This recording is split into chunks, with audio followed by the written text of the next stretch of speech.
Bayangkan, dalam 10 tahun ke depan, manusia bisa saja sudah menginjakkan kaki di Mars. Ini bukan adegan dari film fiksi ilmiah, tapi rencana ambisius dari SpaceX yang dipimpin oleh Elon Musk. Sejak lama, Musk punya mimpi besar, menjadikan umat manusia sebagai spesies multiplanet.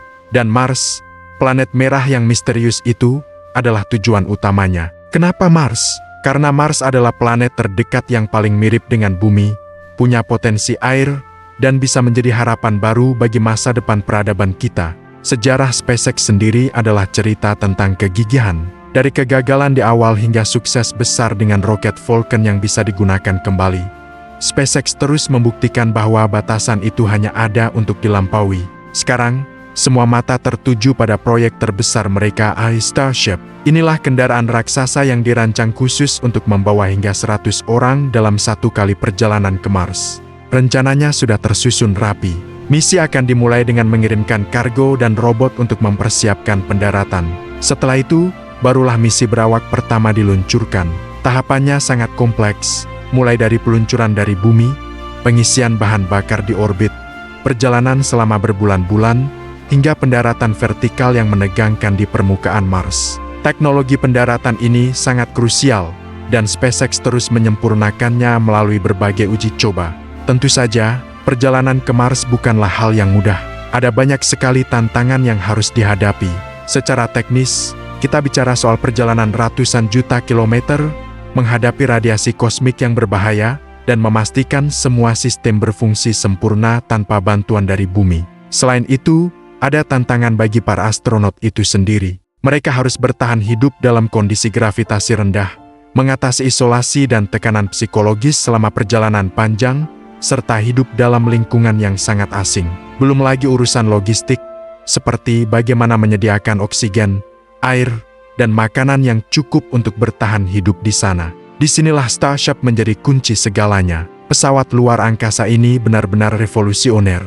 Tingginya mencapai 120 meter saat digabungkan dengan pendorong super heavy, dan sepenuhnya dapat digunakan kembali. Ini menekan biaya perjalanan luar angkasa secara drastis. Yang lebih menakjubkan lagi, Starship dirancang untuk menggunakan bahan bakar metana. Kenapa metana? Karena metana bisa diproduksi langsung di Mars dengan memanfaatkan sumber daya yang ada di sana, seperti es air dan karbon dioksida di atmosfer.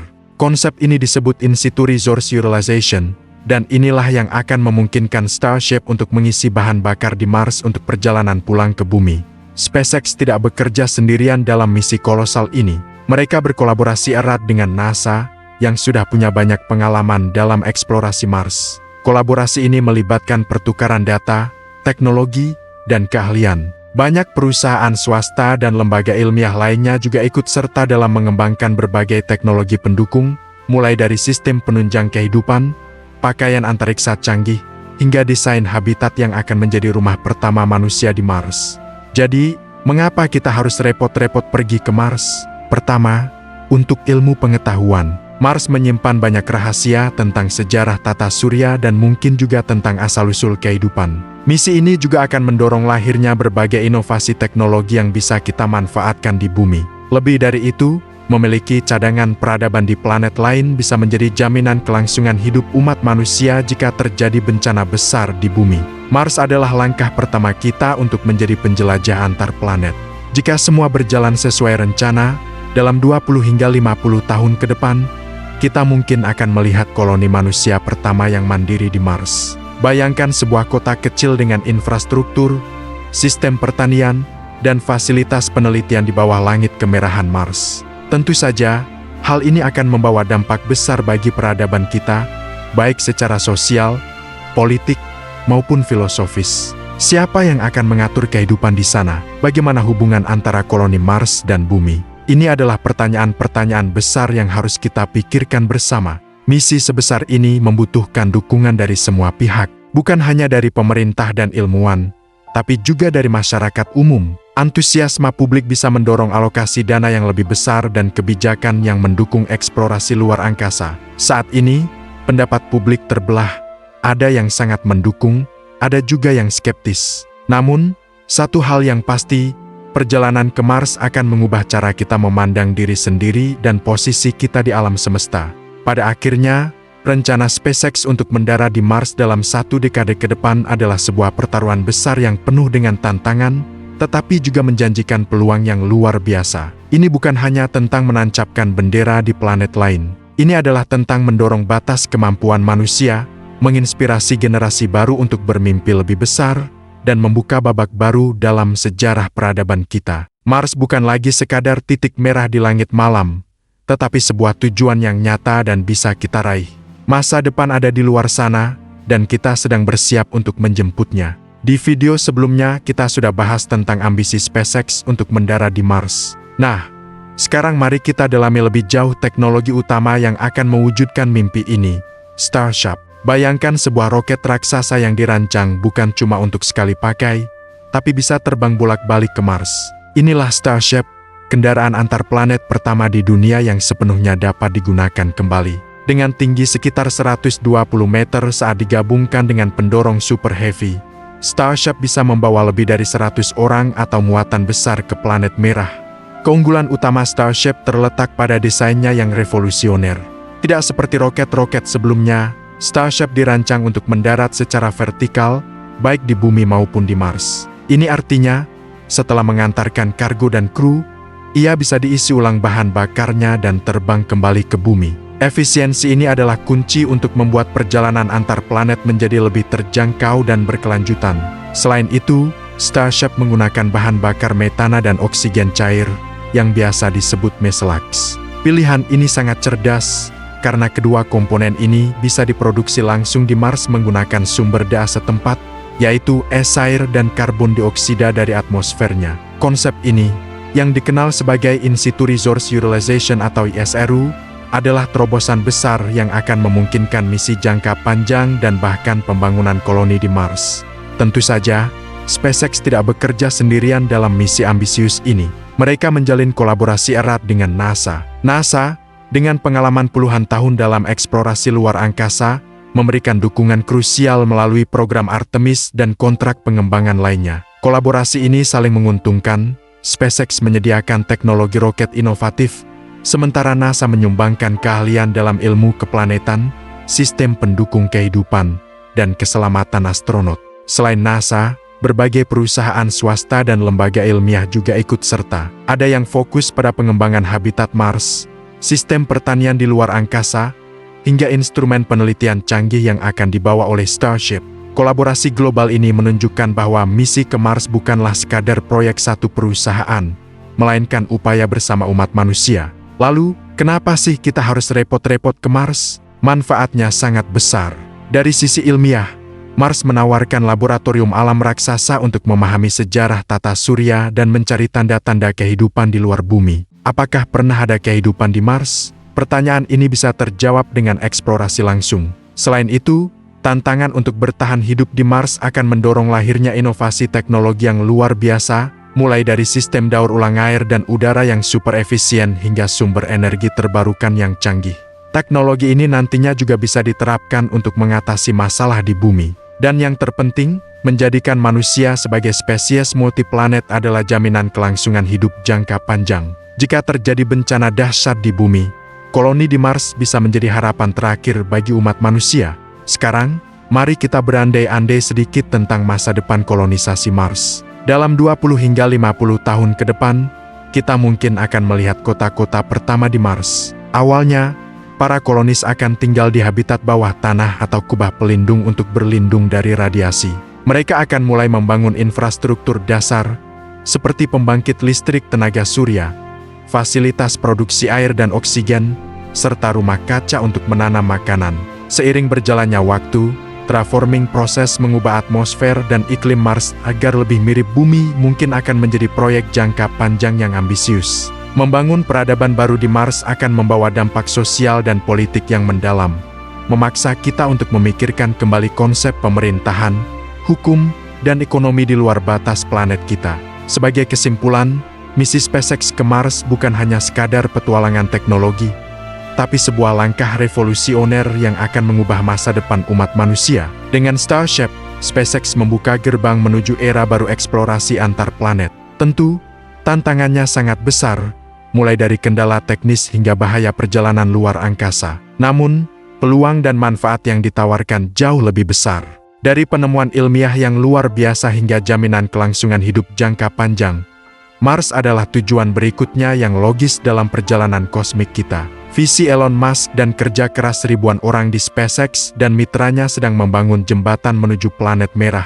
Siapa tahu, mungkin di antara kita yang menonton video ini, atau anak cucu kita nanti, akan menjadi generasi pertama yang menyebut Mars sebagai rumah kedua. Terima kasih sudah menonton, jangan lupa like, subscribe, dan sampai jumpa di video berikutnya. Setelah misi pengiriman kargo berhasil, tahap selanjutnya adalah mengirim manusia pertama ke Mars. SpaceX menargetkan pendaratan manusia pertama di Mars terjadi dalam dekade berikutnya, mungkin sekitar tahun 2030-an. Misi ini akan membawa sekelompok astronot yang terlatih khusus untuk membangun fondasi awal koloni manusia. Mereka akan menjadi pionir yang membuka jalan bagi gelombang pemukim berikutnya. Salah satu inovasi terbesar dalam rencana ini adalah teknologi pendaratan. Mendarat di Mars sangatlah sulit karena atmosfernya yang tipis. SpaceX akan menggunakan teknik pendaratan propulsif dengan Starship, di mana roket akan menyalakan mesinnya untuk melambatkan laju dan mendarat secara vertikal, mirip seperti yang kita lihat pada roket Falcon ke-9. Ini memungkinkan pendaratan yang presisi dan aman, bahkan dengan muatan yang sangat berat. Tentu saja, perjalanan ke Mars bukanlah tanpa tantangan. Ada banyak sekali rintangan yang harus diatasi. Secara teknis, perjalanan selama berbulan-bulan di luar angkasa akan membuat kru dan pesawat terpapar radiasi kosmik yang berbahaya. SpaceX dan NASA sedang mengembangkan perisai radiasi yang lebih baik dan sistem peringatan dini untuk badai matahari. Selain itu, mengelola energi dan sumber daya selama perjalanan yang panjang juga menjadi tantangan besar. Dari sisi fisiologis, para astronot akan menghadapi dampak gravitasi rendah yang bisa menyebabkan atrofi otot dan pengeroposan tulang. Belum lagi efek psikologis dari isolasi jangka panjang, berada di ruang sempit bersama orang yang sama selama berbulan-bulan.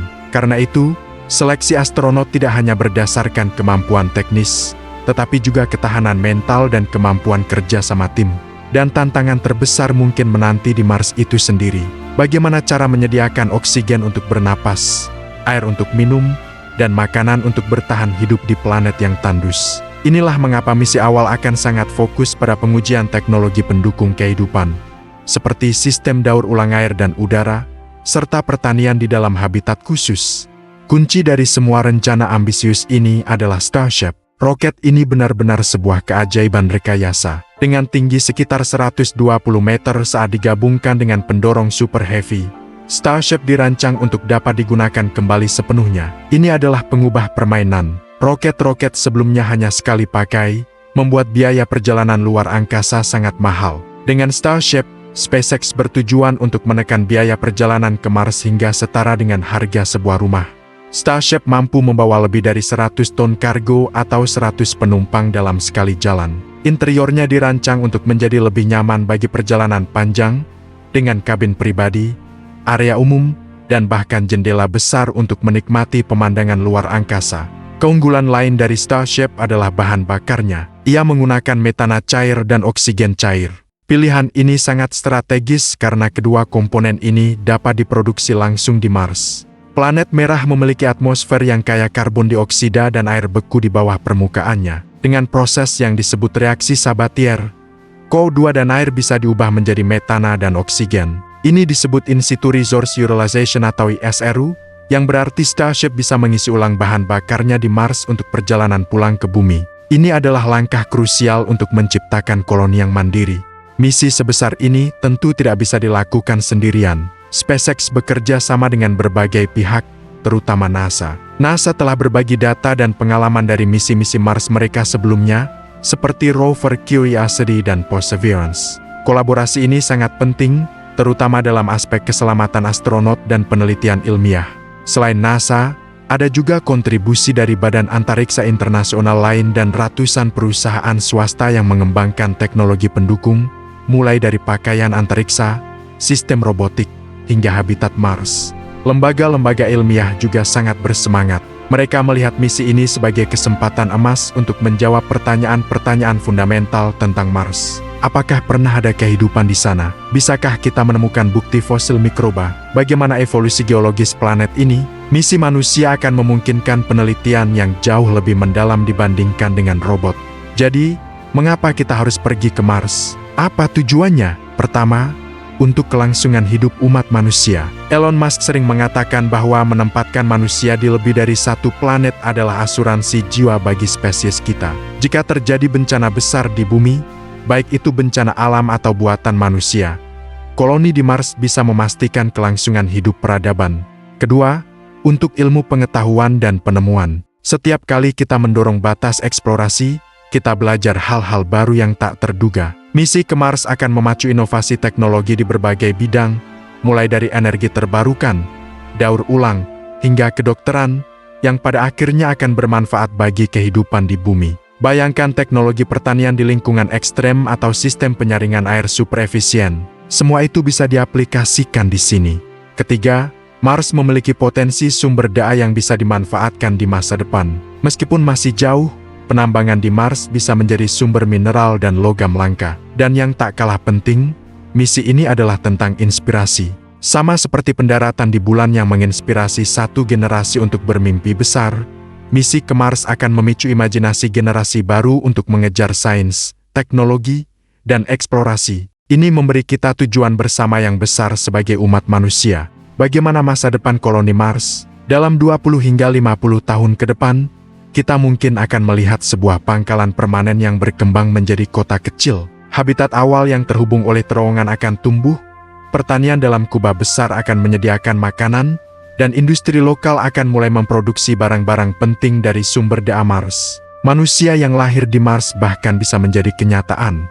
Tentu saja, ini akan memunculkan pertanyaan-pertanyaan baru yang kompleks. Siapa yang akan memerintah di Mars? Hukum apa yang akan berlaku? Bagaimana hubungan politik antara koloni Mars dan bumi? Kolonisasi Mars bukan hanya tantangan teknis, tapi juga sosial dan etis. Peran masyarakat sangat penting dalam perjalanan ini.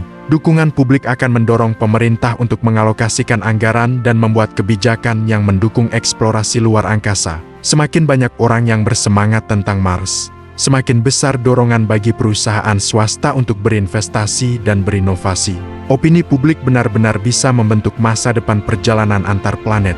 Sebagai kesimpulan, rencana SpaceX untuk mendaratkan manusia di Mars dalam dekade mendatang bukanlah fiksi ilmiah lagi.